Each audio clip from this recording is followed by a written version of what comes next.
ना हारूंगा हौसला जीवन भर, ये मैंने किसी से नहीं खुद से वादा किया है। कल हम पढ़ रहे थे लॉरेंज रूपांतर, उसी के आधार पर दूसरा टॉपिक हमारा उसी से संबंधित है, गतिशील कण का द्रव्यमान, मास ऑफ मूविंग पार्टिकल। इसमें हम दो निर्देश तंत्र लेते हैं, एस और एस डी। अब अलग अलग स्थिति के आधार पर हम दो अलग अलग स्थितियां बनाएंगे। इस नियम में वैसे तो चीज संबंध भौतिकी के अनुसार द्रव्यमान एक स्थिर राशि है जो गतिशीलता के आधार पर परिवर्तन नहीं होती, लेकिन अपेक्षितता के आधार पर द्रव्यमान कुछ परिवर्तनशील होता है। तो उसके आधार पर हमारा टॉपिक है गतिशील कण का द्रव्यमान। इसमें हम दो निर्देश तंत्र ले रहे हैं, एक एस और एक एस डी। एस बेस निर्देश तंत्र गतिशील निर्देश तंत्र है और एस स्थिर निर्देश तंत्र है। तो एस निर्देश तंत्र के सापेक्ष एस बेस v वेग से अक्ष प्लस दिशा में, अक्ष दिशा में v वेग से गतिशील है। तो इसमें दो द्रव्यमान लेते हैं, दोनों द्रव्यमान विराम द्रव्यमान के लिए जिसमें दो कण, जब दोनों कण लेते हैं ए और बी, दोनों कणों का वेग u और u माइनस है, यानी कि जब दो कण ले रहे हैं दोनों कणों में एक b है एक माइनस b है, दोनों कणों का वेग समान है लेकिन विपरीत दिशा में है। बस इन दोनों में इतना सा अंतर है, दोनों विपरीत दिशा में है।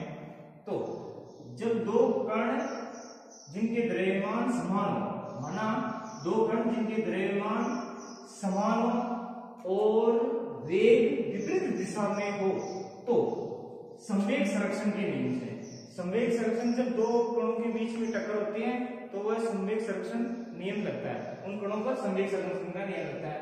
तो संवेग संरक्षण के नियम से एस बेस निर्देश तंत्र के लिए टक्कर से पूर्व संवेग व टक्कर के बाद संवेग, दोनों कणों का द्रव्यमान समान है, m1 और m2 दोनों समान है और इनका वेग, पहले का वेग u दूसरे का वेग माइनस v है। तो ये रह जाएंगे हमारे पास टक्कर से पूर्व का संवेग, और टक्कर के बाद इनका वेग v हो जाता है, m1 m2 दोनों यहाँ समान है और वेग रह जाएगा v डैश, दोनों आपस में कट जाएंगे। तो s डैश निर्देश तंत्र के लिए वेग टक्कर के बाद वेग रह जाएगा 0, यानी कि नियत। अब हम देखते हैं s निर्देश तंत्र के लिए, एस निर्देश तंत्र के लिए इसमें दोनों द्रव्यमानों को हम अलग अलग मानेंगे, m1 m2। एक कण के लिए द्रव्यमान m1, दूसरे कण के लिए द्रव्यमान m2 और इनका वेग सेम रहेगा जो भी पहले था, v और माइनस u, एक रह जाएगा u एक रह जाएगा माइनस u, ये दोनों कणों के वेग रहेंगे। जब दोनों कणों के वेग केवल समान रहेंगे, केवल दिशा विपरीत रहेगी, इनमें देखो इस नियम को प्रदर्शित करने के लिए हमें लॉरेंज रूपांतरण के चारों समीकरण जो विकल्प किए थे उनका t के सापेक्ष डिफरेंशियल करके हमें वेग u और माइनस u इनके मान निकालते हैं। ये दोनों वेग अलग अलग रहेंगे आपके। तो देखो संवेग संरक्षण के नियम से पहले हम इसका निकालते हैं वेग, पहला वेग u1। तो लॉरेंज रूपांतरण से हमने वेगों के संयोजन में निकाला था वेग u plus v upon 1 plus uv upon c square, ये हमारे पास था वेग। और दूसरा वेग है u2। हमने पहले बताया था कि दोनों वेग समान है, केवल दिशा विपरीत है। तो जहां पर u है वहां पर माइनस u आ जाएगा, तो u2 का वेग रह जाएगा u प्लस v, ये केवल माइनस में रह जाएगा, और 1 plus uv upon c square. यहाँ पर u है वो माइनस में हो जाएगा, u2 वे के लिए टोटल सेम ये पोजीशन हो जाएगी। ये इक्वेशन नंबर 1, ये इक्वेशन नंबर 2, ये इक्वेशन नंबर 3। अब देखो संवेग संरक्षण के नियम से, संवेग संरक्षण के नियम से m1 दोनों कणों के लिए एस निर्देश तंत्र के लिए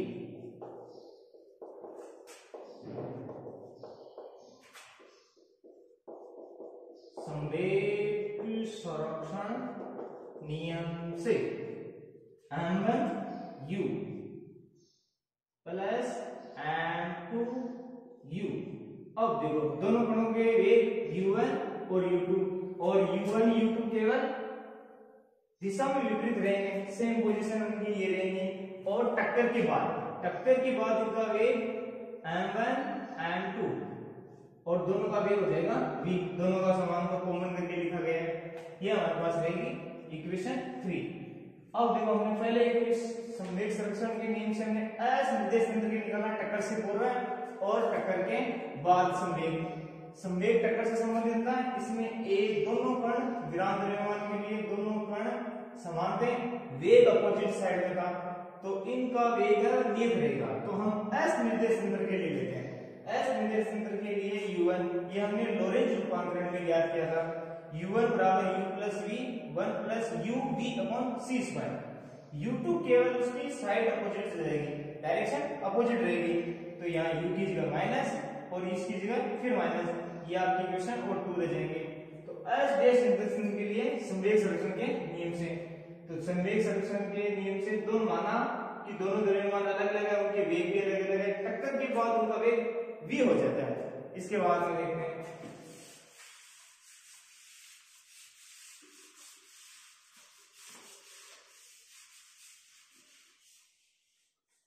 समीकरण नंबर 3 में 2 और 3 के मान होते हैं। समीकरण नंबर 2 व 3 के मान समीकरण नंबर 4 में, और ये है हमारे पास समीकरण नंबर 4। ये हम समीकरण नंबर 4 में इसके मान रखते हैं। तो देखो m1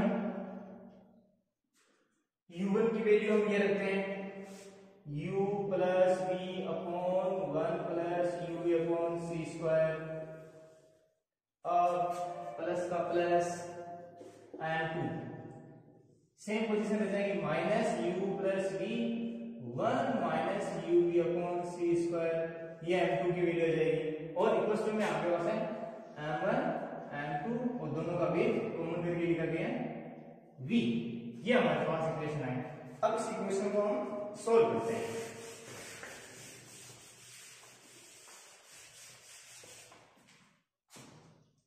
अब ध्यान से देखो आगे, इन इक्वेशन को हम इसके अंदर गुणा करते हैं। अब देखो इनका, इसमें m1 है, इसमें भी m1 है, और इसकी गुणा में v1, तो ये m1v इस तरफ आएगा तो माइनस में हो जाएगा, इस तरफ आएगा तो m1 कॉमन रह जाएगा। तो अभी दोनों इक्वेशन में, इस पूरे में और इसमें m1 आएगा कॉमन, और रह जाएगा u plus v 1 plus u v upon c square, और ये साइड आएगा तो ये रह जाएगा v। ये हमारे पास पोजीशन होगी। अब क्या है, यहाँ पे m2 है, इधर भी m2 है, इधर भी है, तो ये m2 उस साइड जाएगा, तो m2 रह जाएगा इधर कॉमन, ये m2 यहाँ पे v था, और ये पूरा उस साइड जाएगा तो माइनस में जाएगा, ये माइनस, और है जो एडिटिव ये का ये minus u plus v upon 1 minus u v upon c square. ये हमारे पास पोजीशन बनी। अब इन दोनों इक्वेशन को हम सोल्व करते हैं। m1 u प्लस v, अब देखो इन दोनों में ऐसे ले सकते हैं, सेम पोजीशन, पूरा एलसीएम ये का ही आ जाएगा 1 plus u v upon c square, ये पूरा एलसीएम आ गया, इससे ये कट जाएगा, ये ऊपर है वो नेगेटिव रह जाएगा u प्लस v, यहाँ पे एक है, पूरा यहाँ से इससे गुणा होगा, तो देखो क्या बनेगा, माइनस ये v है, इस पूरे से गुणा हो जाएगा, v इससे गुणा होगा तो देखो minus u v square upon c square, ये हो गया गुणा, एक से इससे गुणा करेंगे और v को इससे गुणा करेंगे, तो ये हमारे पास आया। अब देखो इनको सोल्व करते हैं, m2 यहां पर एलसीएम आएगा, same position 1 minus u v upon c देखो ये बनेगा। अब देखो यहाँ पे सेम पोजीशन एक है, a को इससे गुणा करेंगे तो इसको फिर इससे गुणा करेंगे, क्या बनेगा, इसको इससे v minus u v square upon c square, minus का माइनस, ये माइनस रहेगा इस पूरे से गुणा, ये पूरा पूरा कट जाएगा, ये माइनस इस पूरे से गुणा करेगा तो क्या बनेगा, प्लस का v हो जाएगा, प्लस का u और ये माइनस का v, ये माइनस का रह गया। अब देखो हमारे पास, अब आप क्या सोल्व करते हैं, m1, इसमें देखो ये और ये कट जाएगा, इन दोनों में से u कॉमन आएगा, इसमें भी ये तो आपस में कट गया, यहाँ पर भी u है, यहाँ पर भी है, तो दोनों में से u कॉमन आ जाएगा, तो हम उसको पहले लिख देते हैं u, ये आ गया u। अब यहाँ पे क्या बचा, एक, यहाँ पे minus v square upon c square, ये बच गया, और नीचे रह जाएगा हमारे पास 1 plus uv upon c square, ये रह गया, बराबर में m2, यहां पर ये प्लस में ये माइनस में कट जाएगा, इन दोनों में से फिर u कॉमन आएगा, u कॉमन आ गया तो देखो यहां रह जाएगा 1 और u कॉमन आ गया तो v square upon c square, यहां पे रह जाएगा 1 minus uv upon c square, ये रह गया। देखो 1 minus v square upon c square, 1 minus v square upon c square, ये कट जाएगा, यहां पर भी u है, ये यहां पर भी है, तो ये आपस में कट जाएंगे, तो देखो ये क्या बनेगा, जो अब हम इन दोनों का अनुपात निकालते हैं, दोनों का, तो ये टर्म और ये टर्म कट जाएगी, u से u कट जाएगा, यहाँ प्लस है यहाँ पे माइनस है, इसलिए ये नहीं कटेगा, तो m1 को यहीं का यहीं और m2 आ जाएगा इसके नीचे, a इधर भाग में उधर जाके गुणा में आ जाएगा, फिर आ जाएगा 1 plus uv upon c square, और ये माइनस में हम नीचे का था 1 minus uv upon c square, ये टर्म जो बनी ये दोनों द्रव्यमानों का अनुपात है, ये इक्वेशन नंबर 5। अब हमें 1 plus u upon c square और 1 minus u upon c square की वैल्यू निकालनी है। पहले देखो इन समीकरण नंबर 2, 3 के मान 4 में रखे गए थे, इनको रख दिया गया एंटिटीज बराबर में जो था वही है, उसके बाद में इन दोनों को एलसीएम से, नॉर्मल एलसीएम से सोल्व किया गया है, और u से u यहाँ कट गया, यहाँ से कट गया, और u इन दोनों में सेम था तो कॉमन लिया गया, यहाँ पे कॉमन लिया, ये बच गया, इसमें ये बच गया, ये दोनों आपस में बराबर तो कट जाएंगे, u से u कट जाएगा, m1 यहाँ का यहीं पे, m2 नीचे आ जाएगा, ये इधर भाग में उधर जाके गुणा में चला जाएगा, ये भाग में उलट गया, ये ऐसा वैसा रखा गया है। अब हम इस समीकरण के लिए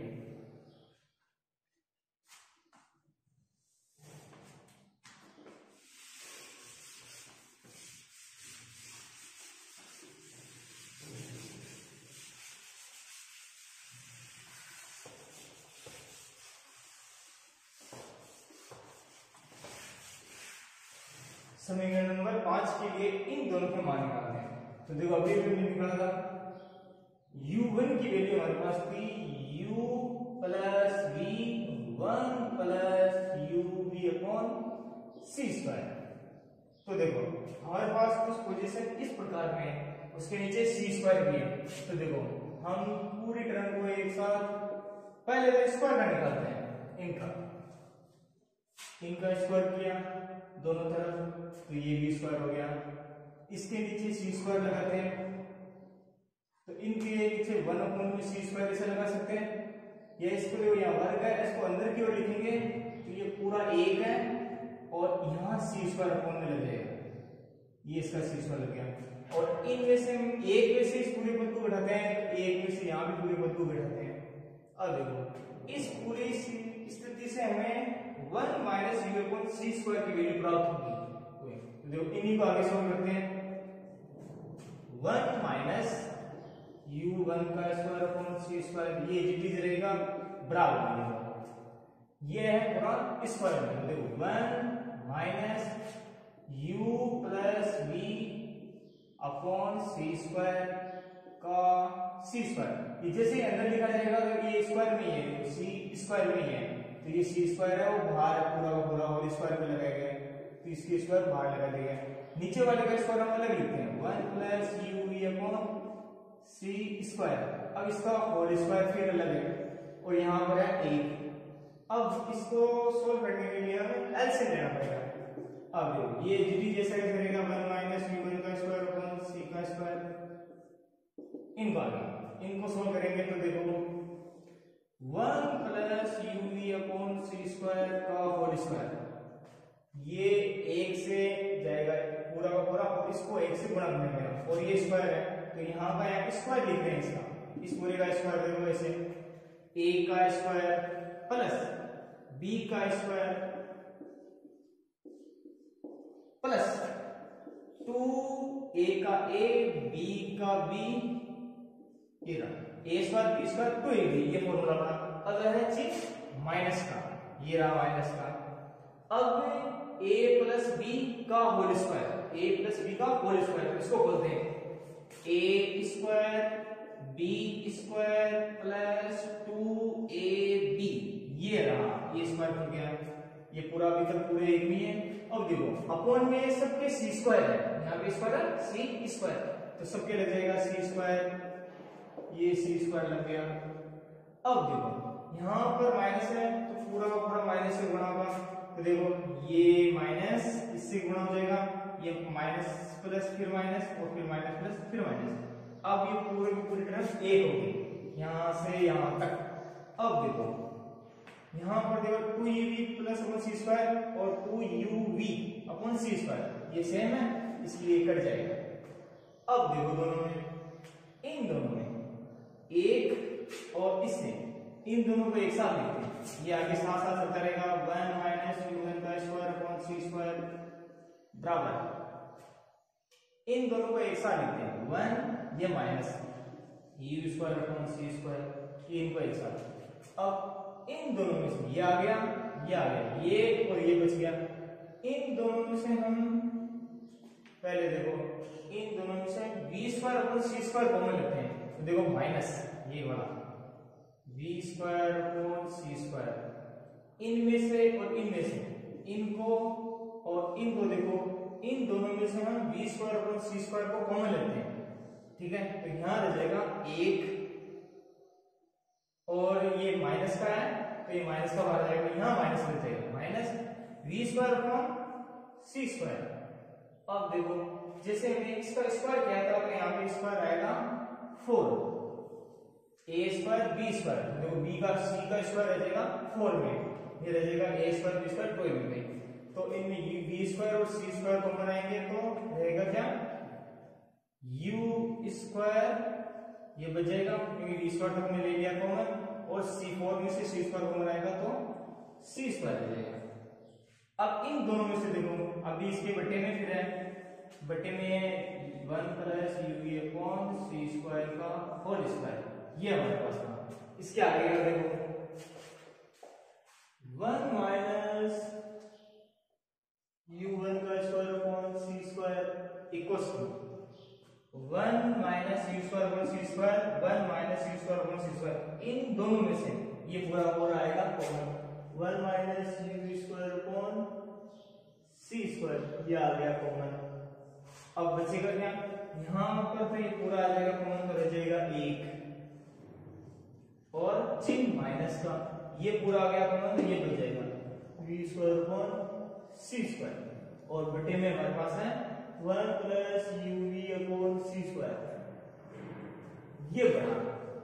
अब देखो हर स्थिति में हमारे पास 1 माइनस वी स्क्वायर अपॉन सी square, 1 minus V square upon सी स्क्वायर, और ये हमारे पास है स्क्वायर, ठीक है। यहां पर हम u1 के लिए निकाल रहे हैं तो ये प्लस में आएगा, तो इसी प्रकार जब हम 1 माइनस u2 का स्क्वायर अपॉन सी स्क्वायर निकालेंगे, यानी u2 की निकालेंगे इसलिए पूरी पोजीशन, तो ये इजीली सेम रह जाएगा 1 माइनस u स्क्वायर अपॉन सी square, 1 minus v square upon सी स्क्वायर, केवल नीचे यहाँ माइनस आ जाएगा 1 माइनस uv अपॉन सी स्क्वायर का होल स्क्वायर। अब देखो हमारे पास कैसी टर्म है सेम पोजीशन समीकरण नंबर 5 में, u प्लस v अपॉन सी स्क्वायर 1 माइनस uv अपॉन सी स्क्वायर, तो देखो हमारे पास ये आई, तो हम क्या करेंगे इन दोनों इक्वेशनों को, दोनों इक्वेशन का एक दूसरे में भाग लेंगे, ये इक्वेशन नंबर हमारे पास 6 और ये इक्वेशन नंबर 7। अब देखो इन इक्वेशन का एक दूसरे में लगाते हैं भाग, तो देखो 1 माइनस u1 का स्क्वायर अपॉन सी स्क्वायर, 1 माइनस u2 का स्क्वायर अपॉन इन दोनों का एक दूसरे में लगाते हैं भाग। देखो ये और ये अपॉन में जाएगी, इन दोनों को रखते हैं एक दूसरे के बट्टे में। तो देखो ऊपर वाला पद दोनों टर्म सेम है तो ये आपस में कट जाएगा। ये है 1/1 plus u upon c square और ये है 1/1 minus u upon c square. तो ये चला जाएगा ऊपर 1 minus u upon c square का स्क्वायर और नीचे आ जाएगा 1 plus u upon c square. अब देखो हमारे पास ये है वह बिना स्क्वायर में नहीं है और यहां पर हमारे पास टर्म स्क्वायर में है। तो ये टर्म को हम रूट कर देंगे, इस टर्म का हम कर देंगे वर्गमूल लेने पर। दोनों का वर्गमूल लेंगे तो क्या हो जाएगा रूट में 1 माइनस u1 का स्क्वायर अपॉन c स्क्वायर और रूट में 1 माइनस u2 का स्क्वायर अपॉन c स्क्वायर। ये बन जाएगा, इन दोनों का रूट लेंगे तो स्क्वायर हट जाएगा 1 minus u upon c square 1 plus u upon c square. ये दो टर्म बच जाएंगे। ये इक्वेशन नंबर हमारे पास रहेगी 8। अब देखो हमारे पास ये सेम पोजीशन है, एक ये पूरा और ये पूरा बस बटे में है। इनके बराबर हमारे पास ये है। अगर इनको और इनको सेम करना हो तो हम इनको उल्टा कर देंगे, ये m2 अपॉन m1 हो जाएगा। अब देखो समीकरण नंबर 5 और 8 से पहले देखो इनको केवल 1 minus u1 upon c square है। u1 का वैल्यू ये रखी गई थी अपॉन c स्क्वायर लगाया गया था, एक से दोनों को बैठाया गया और एलसीएम लेकर नॉर्मल सा सॉल्व किया गया। तो इनको आगे के लिखते हैं।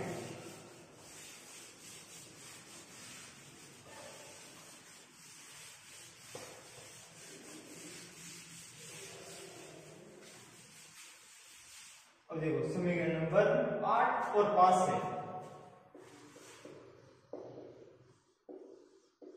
इन दोनों समीकरणों से तो यहां पर देखो इनको अगर उल्टा कर देते हैं m2 अपॉन m1 तो ये किसके बराबर आ जाएंगे 1 minus ub upon c square और 1 plus ub upon c square. ये बन जाएंगे और हमारे पास इन दोनों के बराबर क्या है ये, तो ये भी आपस में बराबर रहेंगे यानी a बराबर b बराबर c। तो ये हमारे पास है 1 माइनस u1 का square upon c square root में 1 माइनस u2 का स्क्वायर अपॉन c स्क्वायर। ये हमारे पास है दोनों। तो ये दोनों आपस में बराबर है, तीनों आपस ये इसके बराबर में ये इसके बराबर में। अगर ये इसके बराबर में और ये इसके बराबर में तो हम इनको बराबर में ले सकते हैं आपस में, ठीक है। तो इक्वेशन नंबर ये हमारे पास है 9। समीकरण 9 में देखो m2 upon m1 equals to root 1 minus u1 का square c square 1 minus u2 का स्क्वायर अपॉन c स्क्वायर। ये रूट ये दोनों पदों को हम करते हैं वज्र गुणा करते हैं इनका इनके साथ इनका m1 1 माइनस u1 का square upon c square equals to m1 1 minus u1 का square upon c square m2। ये दोनों पद स्वतंत्र है तो इन दोनों पदों के सापेक्ष हम कोई तीसरा द्रव्यमान m0 मानते हैं। यहां पर m0 हमने माना विराम द्रव्यमान है। तो ये क्या बनेगा इनके साथ हम लिख सकते हैं m1 root 1 minus u square u1 का स्क्वायर अपॉन c स्क्वायर बराबर m0। तो हम m0 को क्या लिख सकते हैं m बराबर m1 बराबर m0 बराबर रूट 1 माइनस u1 का स्क्वायर अपॉन c स्क्वायर।